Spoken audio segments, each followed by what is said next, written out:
दुखावा भरल बाटे जिंदगी में हमारा कोई दे तो गोदिया जो दुखावा भरल बाटे जिंदगी में हमारा कोई दे तो गोदिया जो।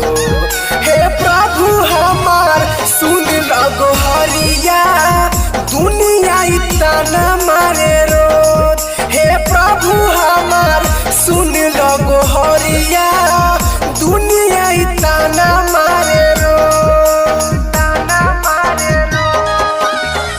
जिंदगी के खोतावा हमर उजड़ल हो कोई दे तनी उपहार। जिंदगी के खोतावा हमर उजड़ल हो कोई दे तनी उपहार।